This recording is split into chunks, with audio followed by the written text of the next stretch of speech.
When he was 16, a boy was handed a trash bag full of his own life and told to get out. His younger brother was given the same. What they found in the skeletal woods of the Appalachian Ridge wasn't just shelter. It was a history, a choice, and a future they had to build with their own hands. This is that story. If you've ever felt like the world has given up on you, hit that subscribe button.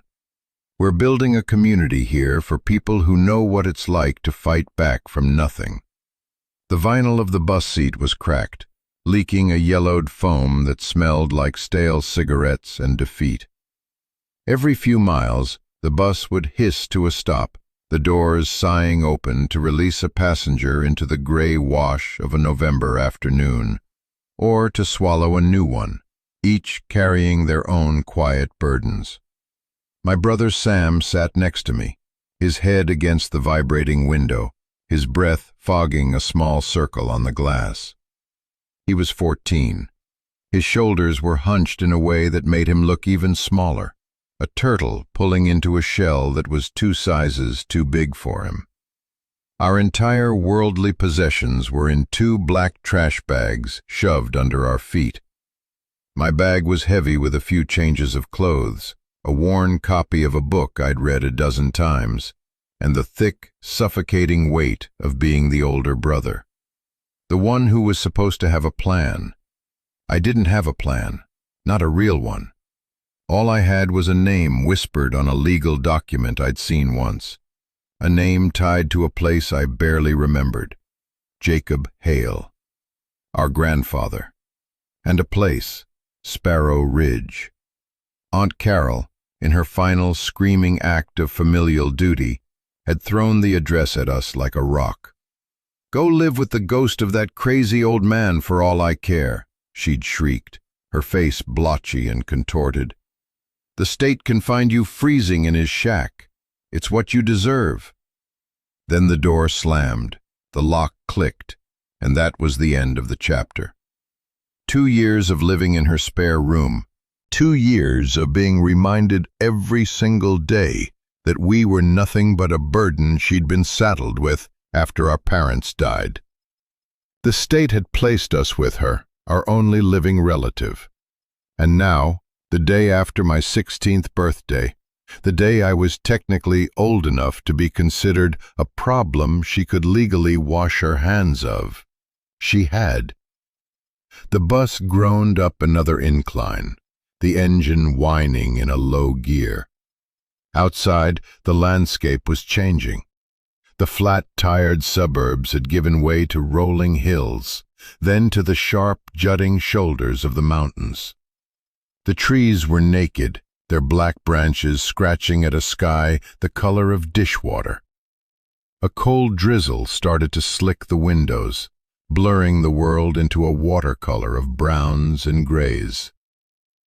"Leo," Sam's voice was small, muffled by the window. "Are you sure this is it?" I looked at the crumpled piece of paper in my hand. It was a bus schedule I'd pulled from the station, with a route map on the back. I'd circled a stop called Creek Road Crossing. It was the closest one I could find to the pinprick on a county map I'd memorized online at the library. Sparrow Ridge. "It's the closest we can get," I said, trying to make my voice sound more confident than I felt. My own voice sounded foreign, a man's voice trying to escape a boy's throat. Sam didn't answer. He just drew a sad face in the condensation on the window, then wiped it away with the heel of his hand. We hadn't eaten since yesterday's celebratory birthday dinner of cold pizza, a meal that had felt less like a celebration and more like a final, pathetic ritual before the inevitable. My stomach was a hollow, aching knot. In my pocket, I had $112, my entire savings from 2 summers of mowing lawns, money I'd been hiding from Aunt Carol. It felt like a fortune and nothing at all at the same time. Enough to get us there, but what then? What would we find? I had a vague, dreamlike memory of our grandfather, a man with hands like worn leather and a smell of wood smoke and coffee. He'd died when I was 7. I remembered a cabin, a porch with a squeaky swing, and the deep, rumbling green of the mountains that surrounded it. But a 7-year-old's memory isn't a reliable map. For all I knew, the cabin had fallen down years ago. For all I knew, there was nothing there but rot and memories. But it was the only place we had, the only direction to run when every other door had been slammed shut. The bus driver called out, "Creek Road Crossing," his voice cracking over the intercom. My heart hammered against my ribs. This was it, the point of no return. I nudged Sam. "Come on." We grabbed our bags, the plastic crinkling loudly in the quiet bus.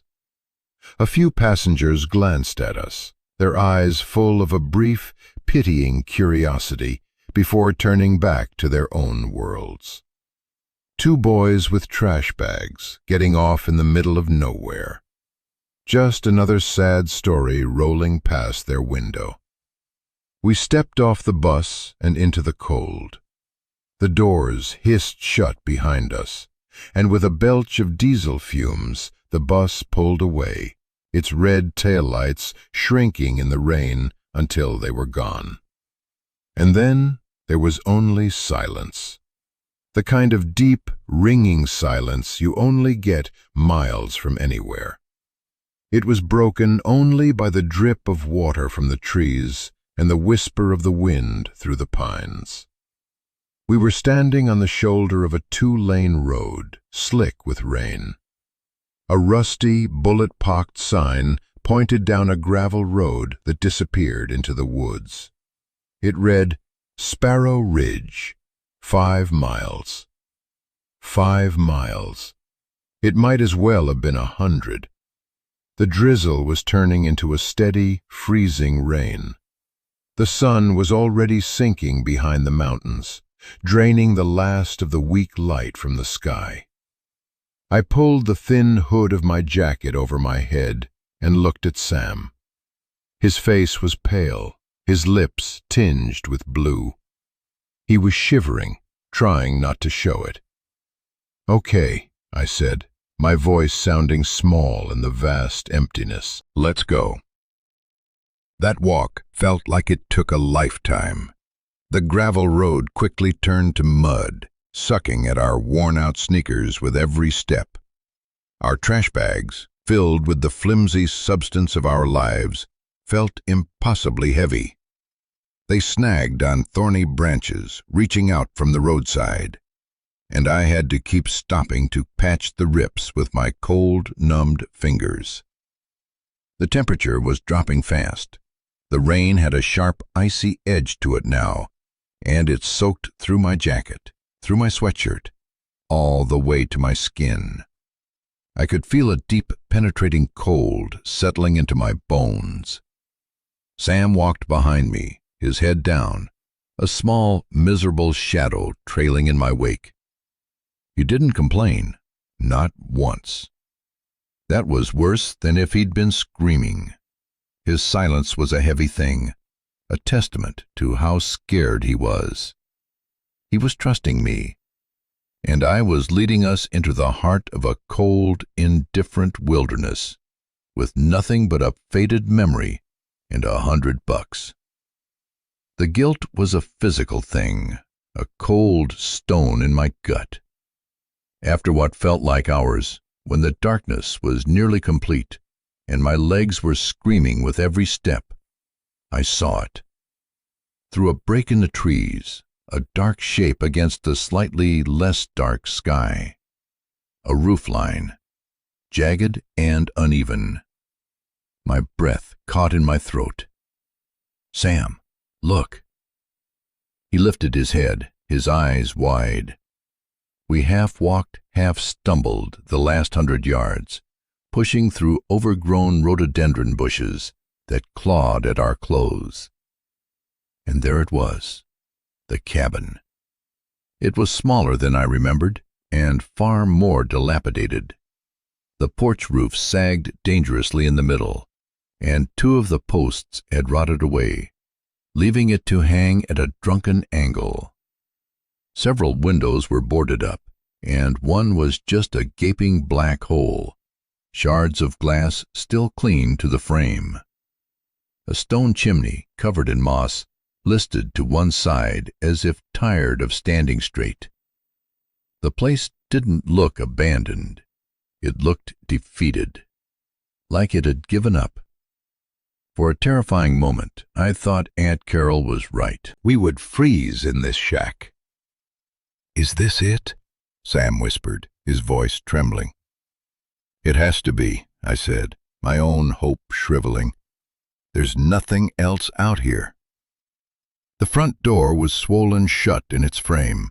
I put my shoulder to it and pushed, then again, grunting with the effort. It wouldn't budge. Panic, cold and sharp, pricked at the back of my neck.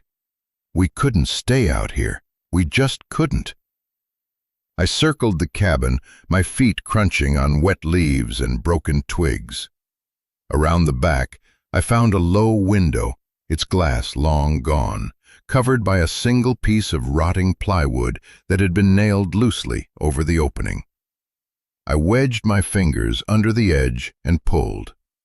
The rusty nails screeched in protest, but the wood gave way. I peered into the darkness within.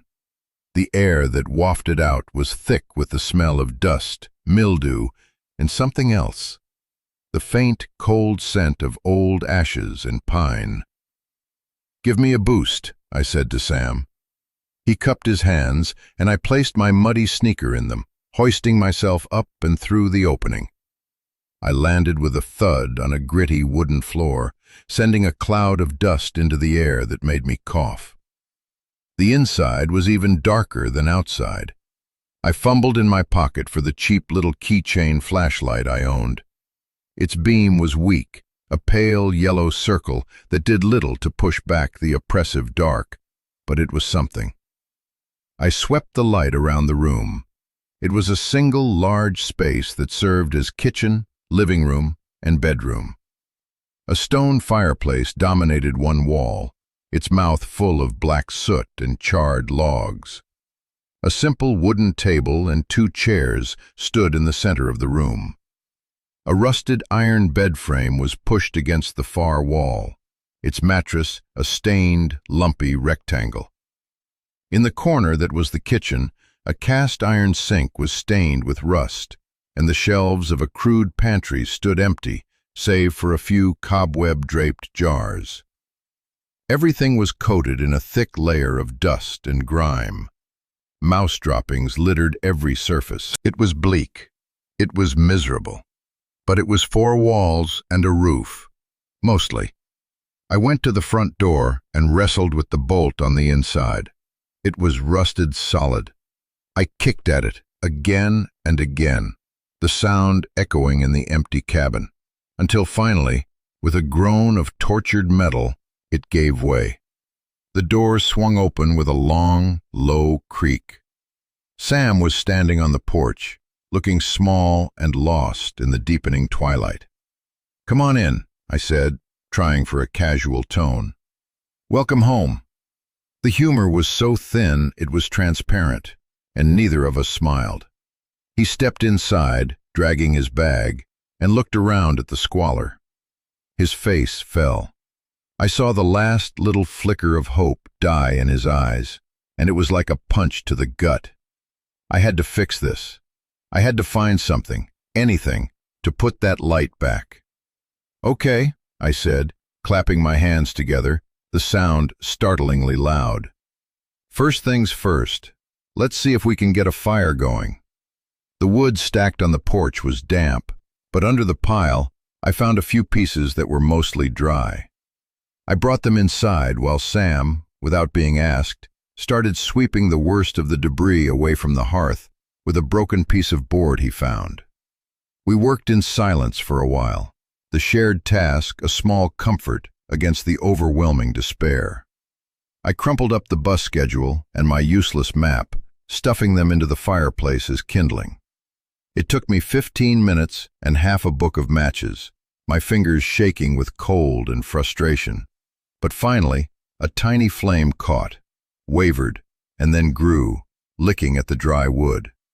A weak, smoky light began to push back the shadows, and a pathetic amount of warmth started to radiate from the stones. It wasn't much, but it was the first good thing that had happened all day. We huddled in front of it, pulling our damp jackets tighter, sharing the last of a granola bar I'd found at the bottom of my bag. We spent the next 2 days in a state of grim survival. We found a few old blankets in a trunk at the foot of the bed. They were musty and full of holes, but we shook them out and piled them on the mattress. We found a pump in the kitchen that, after a lot of priming and squealing, produced a trickle of rusty, metallic-tasting water. We boiled it over the fire in an old pot we'd found. We had nothing to eat. On the third morning, I woke up with a hunger so sharp it felt like I'd swallowed glass. I left Sam huddled by the fire and went to explore the property, hoping to find, I don't know what, berries? A miracle? The cabin was situated in a small clearing, with the mountain rising steeply behind it. The woods were thick and unforgiving. Behind the cabin, about 50 yards up the slope and half swallowed by overgrown vegetation, was another building. It was small, no bigger than a shed, built of the same dark, weathered wood and stone as the cabin. It had a steep pitched roof and a tall, thin chimney. There were no windows, only a single, heavy-looking door made of thick planks, bound with black iron hinges. It looked ancient, solid. I thought it must be a root cellar or a tool shed. The door was secured with a heavy iron padlock, rusted and formidable.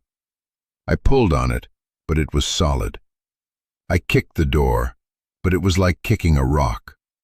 Whatever was in there, it was meant to stay in there.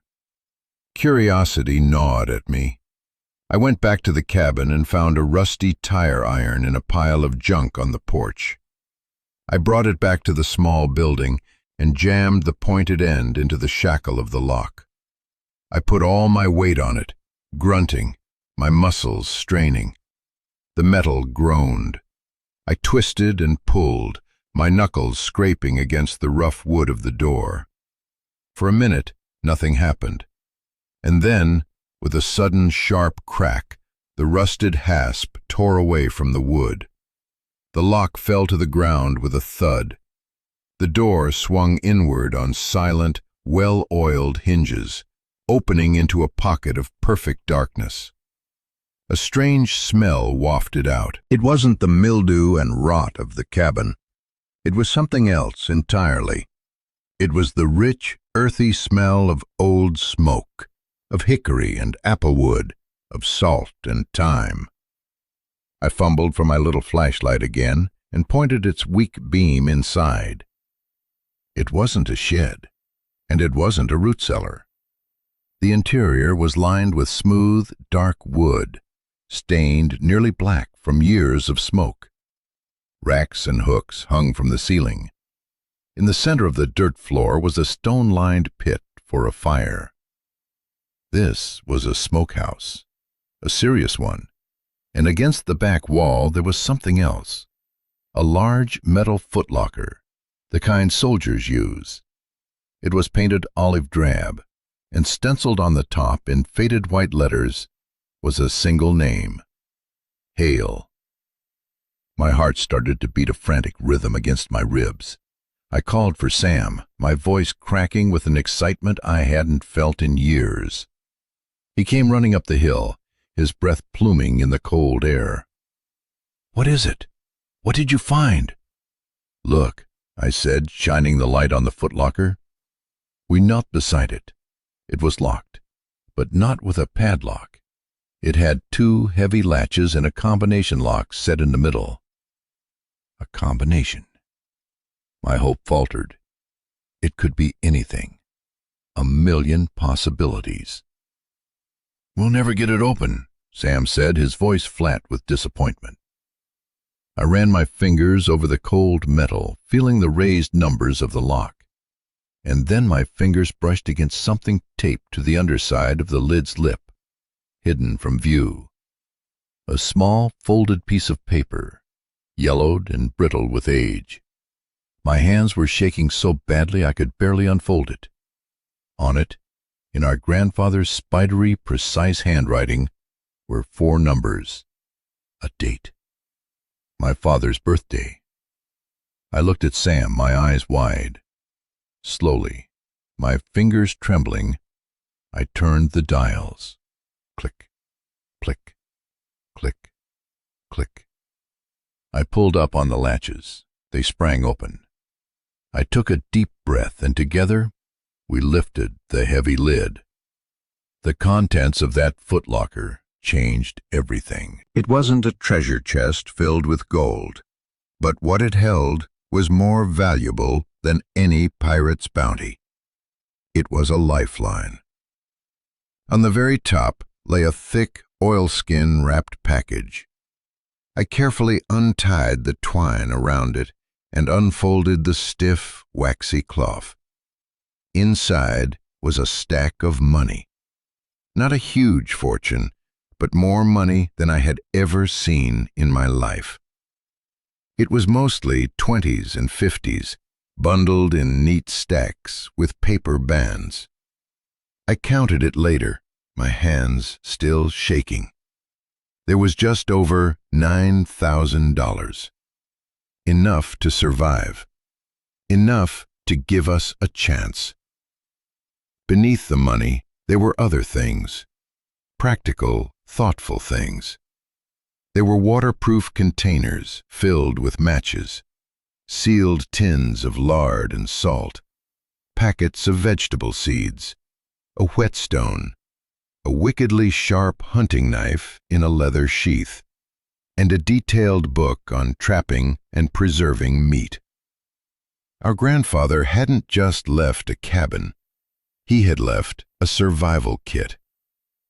But it was the last thing, at the very bottom of the chest, that truly mattered. It was a stack of letters tied with a piece of faded ribbon. They were addressed to my boys, to us. I picked up the top envelope.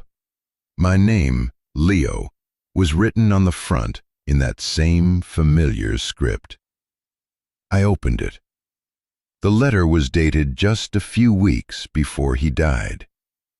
My hands trembled as I began to read his words aloud, my voice filling the small, smoky space. My dearest Leo, if you are reading this, then the world has not been as kind to you and your brother as I had prayed it would be. It means I am gone, and it means the safety net I tried to build for your father, and then for you, has broken. For that, I am more sorry than words can ever say. I imagine you are cold, hungry, and frightened. I imagine you feel alone.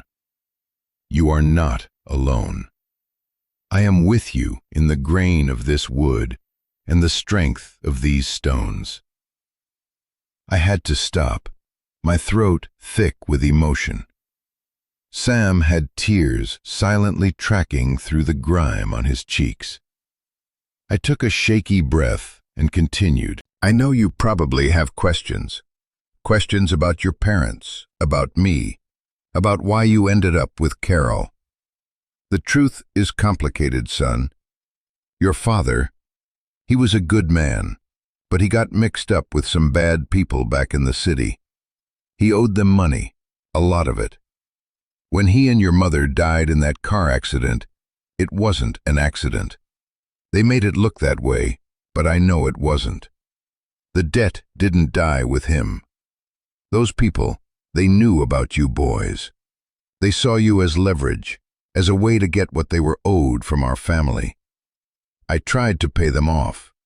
I sold off most of the land my father left me. Everything but this one stubborn acre. It wasn't enough. The words hit me like a physical blow. An accident. That's what we'd always been told. A drunk driver. A tragic accident. The lie was so complete, so deeply embedded in our history, that the truth felt like a violation. I knew they would come for you, the letter went on. I couldn't protect you here. Not then. I was an old man, and they were dangerous. The only way to keep you safe was to make you disappear. I made a deal with the state. I gave up my rights as your guardian. I let them place you with Carol. I knew she didn't love you, but she was family. And more importantly, she was invisible. She was a nobody. I gambled that they would never look for you in a rundown suburban house with a woman who barely cared if you existed. It was the hardest thing I have ever done, Leo. To let you go. To let you think I had abandoned you. It was a choice between letting you hate me and letting them find you. I chose your hatred. I chose your life. I cried then. I couldn't help it. Deep, ragged sobs that tore their way out of my chest. All those years of feeling unwanted, of feeling like a piece of lost luggage, of hating the grandfather who had never once come to visit, or even called. It was all a lie. It wasn't abandonment. It was protection.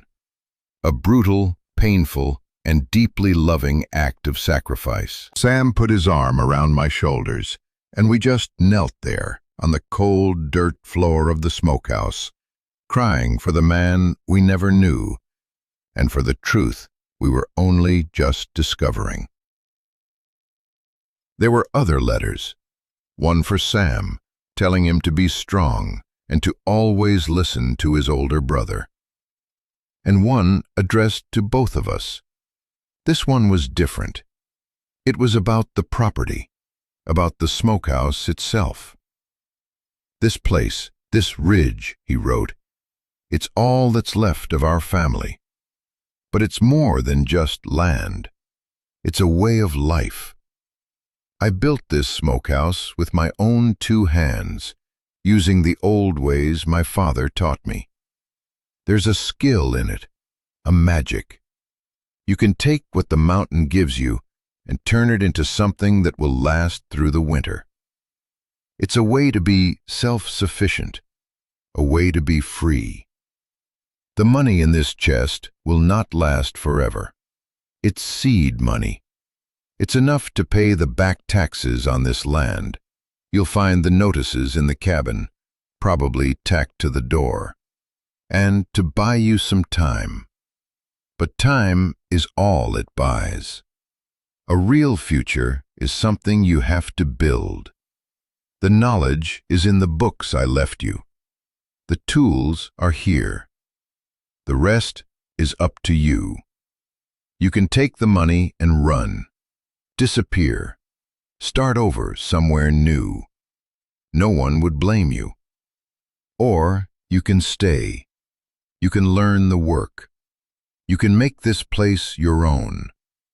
You can bring the Hale name back to life right here on this mountain. The choice is yours. Whatever you decide, know that I am proud of you. Know that I loved you more than you could ever know. Your grandfather, Jacob. We sat in silence for a long time after I finished reading. The weight of his words, of his choice, and now of our own, filled the small space. The $9,000 felt different now. It wasn't just a lucky find. It was a legacy. It was a test. We could leave. We could take the money, get a bus to some anonymous city, get an apartment, and try to be normal teenagers.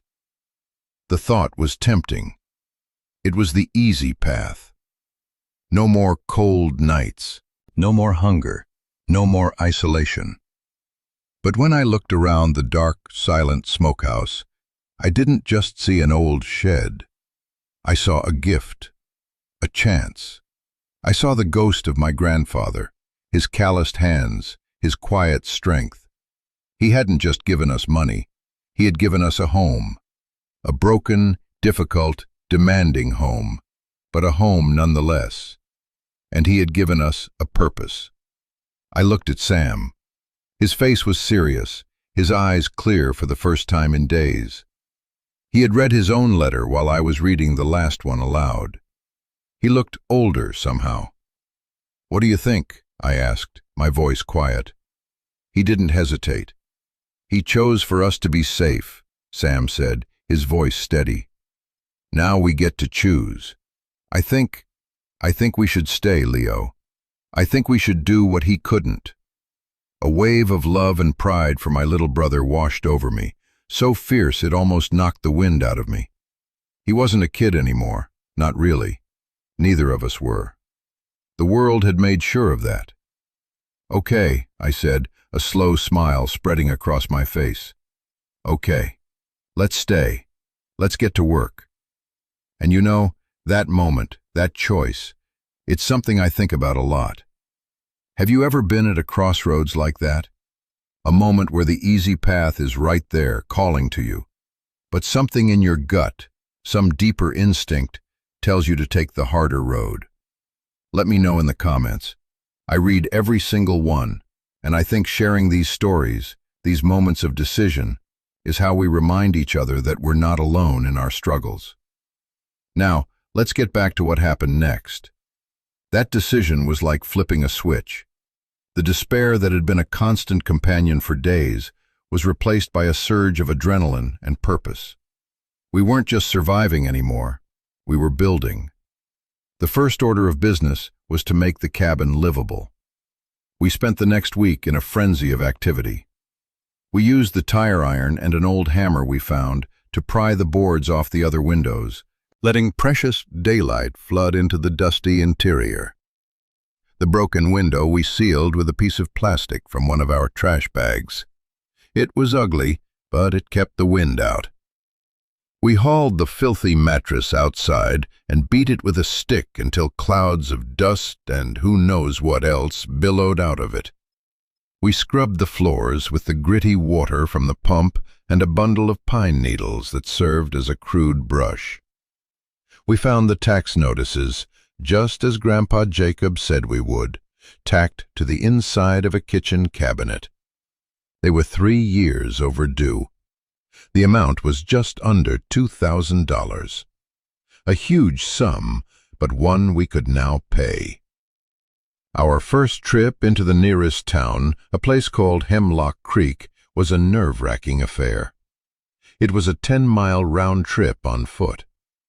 We walked down the muddy ridge road, feeling conspicuous and out of place. The town was small, just a single main street with a post office, a general store, a diner, and a sheriff's office. People watched us as we walked, their gazes lingering on our worn clothes and the determined set of our jaws. We were outsiders, mountain kids. We went to the county clerk's office first, a small annex next to the post office. I walked up to the counter, my heart pounding, and slid the bundle of cash and the delinquent tax notices under the glass. The woman behind the counter, a stern-looking lady with gray hair pulled into a tight bun, looked at the cash, then at me, her eyes narrowed with suspicion. "This is a lot of cash for a boy your age," she said, her voice dry as dust. "It's my grandfather's," I said, my voice not shaking as much as I thought it would. "Jacob Hale. It's his property. He, left it to us." It wasn't technically true, legally, but it was true enough. She stared at me for a long moment, then at Sam, who was trying to make himself invisible behind me. Then she shrugged, stamped the papers with a loud, final-sounding thud, and pushed a receipt back to me. "Property of Hale," she said. "Paid in full." Walking out of that office, with that receipt clutched in my hand, I felt 10 feet tall. For the first time in my life, I owned something. We owned something. We had a foothold. Our next stop was the general store. The bell above the door jingled as we entered. The store smelled of sawdust, coffee, and bacon. An old man with a kind, wrinkled face sat behind the counter, reading a newspaper. He looked up over his glasses as we came in. "Help you, boys?" he asked. We spent over $300 that day. It felt like an incredible extravagance. We bought food, real food. Bags of flour, sugar, salt, beans, rice, coffee. Cans of soup and vegetables. Bacon, eggs. We bought tools, an axe, a saw, nails, a shovel. We bought essentials, soap, new blankets, thick wool socks, work gloves. The old man, whose name was Mr. Abernathy, helped us pack everything into sturdy canvas bags. He didn't ask any questions, but his eyes were kind. As we were paying, he looked at me and said, "You boys favor Jacob Hale." I was so surprised I just stared at him. "You knew him?" "Knew him my whole life," Mr. Abernathy said with a soft smile. He was a good man, quiet, kept to himself mostly, but solid as the mountain he lived on. Glad to see some life back in that old place. That small bit of kindness from a stranger felt like a blessing. It was the first time someone had looked at us and not seen a problem or a burden, but a continuation. The walk back up the mountain, laden with our supplies, was brutal, but we barely noticed. We were fueled by a new kind of energy. That night, we ate a real meal for the first time in what felt like forever.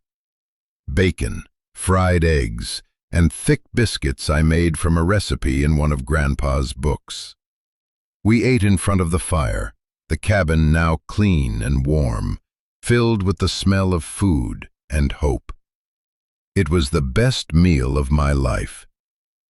After we ate, I opened the book on preserving meat. It was time to learn our trade. The book was old, the pages filled with my grandfather's handwritten notes in the margins. It was a textbook and a journal all in one. He explained the science of curing, the art of choosing the right wood for the smoke, the patience required. It was a conversation across time. His words were clear, practical, and encouraging. "The mountain will provide," he wrote in one margin. "You just have to know how to ask."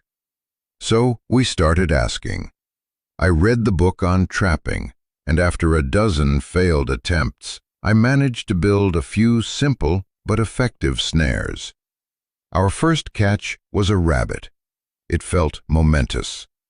Following my grandfather's detailed instructions, I dressed it, cured it in a salt brine we mixed in a big ceramic crock we found in the smokehouse, and then hung it to smoke over a slow, cool fire of hickory chips.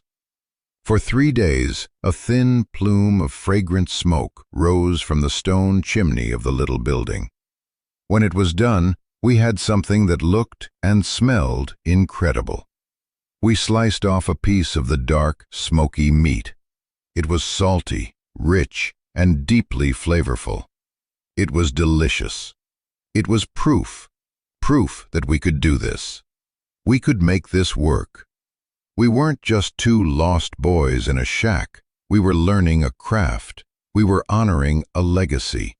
We were becoming the Hale boys of Sparrow Ridge. The first winter was the hardest. The mountain tested us at every turn. Snows came that were so deep we were trapped in the cabin for a week at a time, living off our smoked meats and canned goods.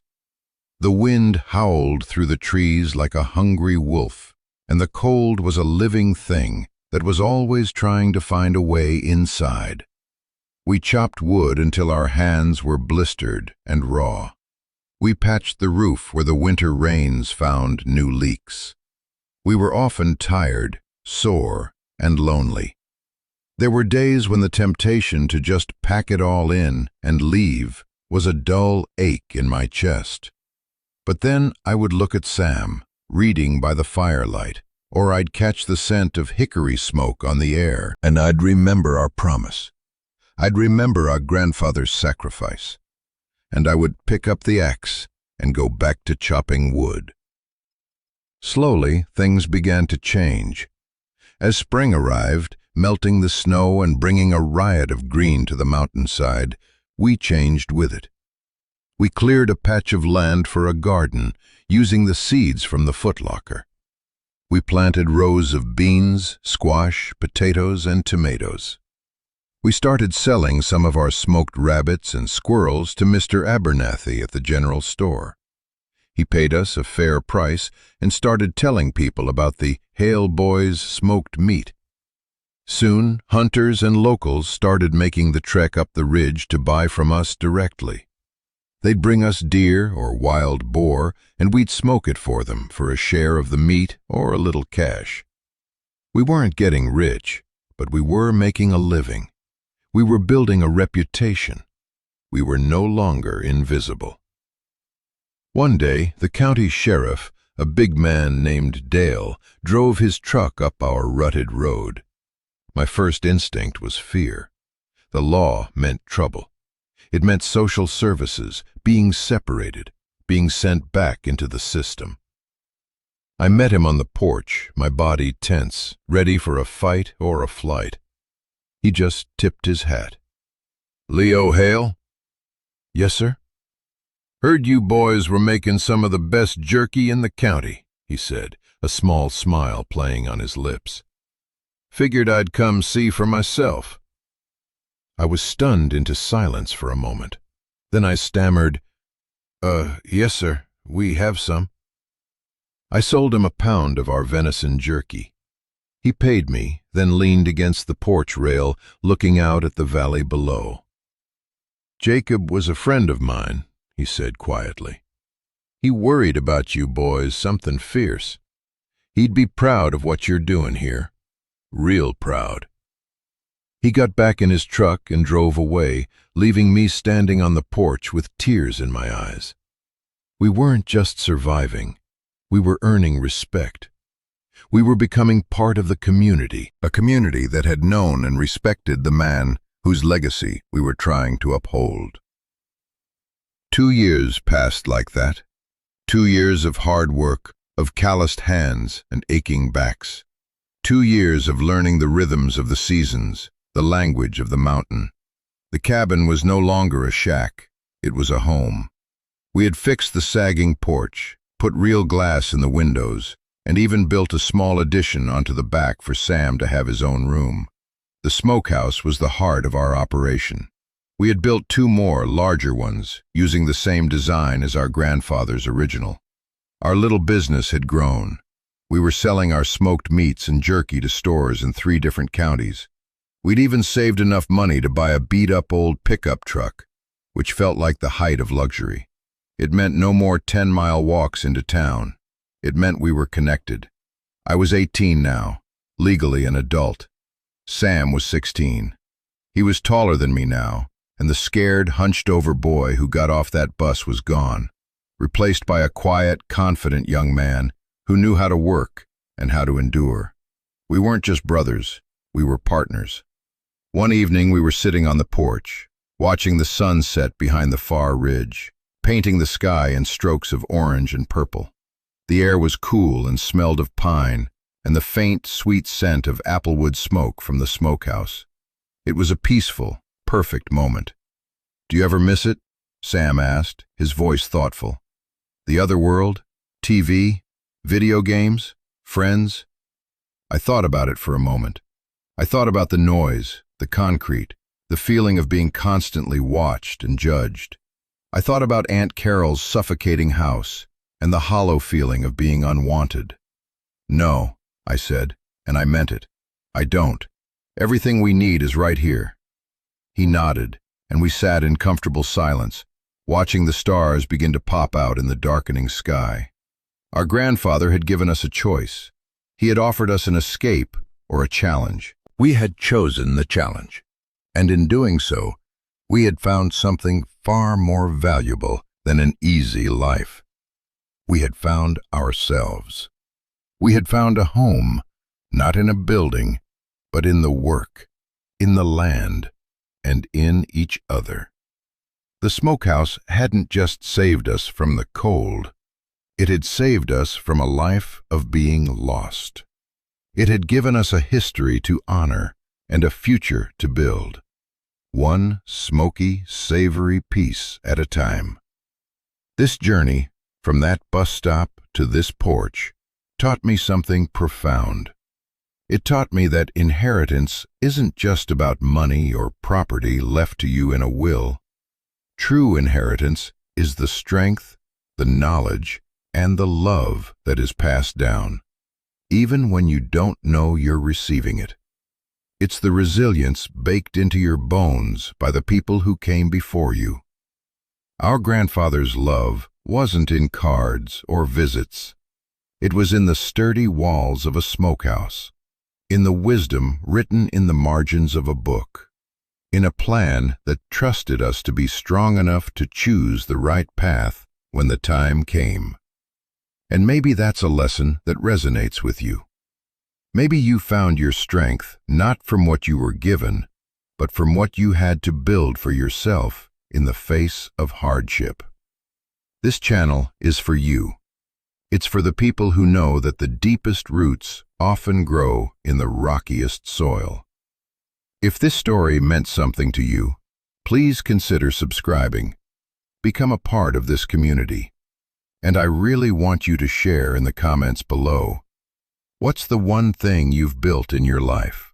Not with money, but with your own two hands and your own grit, that you are most proud of. I'm going to read and respond to as many as I can, because your stories of resilience matter. Thank you for listening.